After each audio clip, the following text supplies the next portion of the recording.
गोपालगंज में नाराज पत्नी अपने पति का प्राइवेट पार्ट काटकर फरार हो गई। पीड़ित पति का अस्पताल में इलाज चल रहा है, वहीं फरार पत्नी का अभी तक कोई सुराग नहीं लगा है। जिस शादी को 7 जन्मों का बंधन कहा जाता है, जिस पति को परमेश्वर की तरह पूजा जाता है, अगर वही बंधन घुटन बन गया तो फिर आता है गुनाह का काला अंधेरा।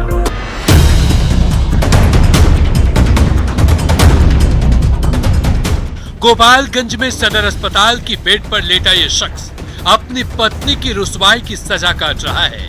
बड़ी धूमधाम से पीड़ित ने शादी की थी, लेकिन शादी के बाद पति पत्नी में निभा नहीं। आरोप है कि पीड़ित की पत्नी कई बार मायके भाग चुकी थी। हर बार पीड़ित मान मनोबल कर पत्नी को वापस ले आता था, लेकिन इस बार जब वो अपनी पत्नी को लाने गया तो पत्नी खौफनाक साजिश रच चुकी थी। देर रात उसने पति के प्राइवेट पार्ट काट दिए और फरार हो गई। शादी जब हुआ तो वो 8वारा भाग गई अपने घर, फिर रिटर्न पूरी गाना वाना लेकर।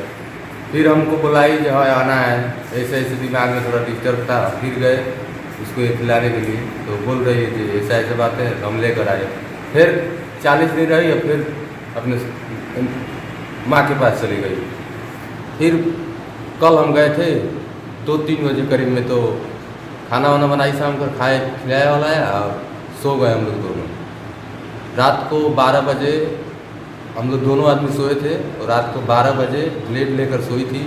जब हमारा नींद पड़ा तो ब्लेड मारकर और घर से नपाता।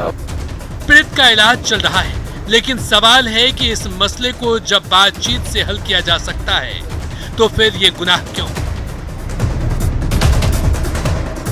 गोपालगंज से न्यूज़ 18 के लिए संवाददाता मुकेश की रिपोर्ट।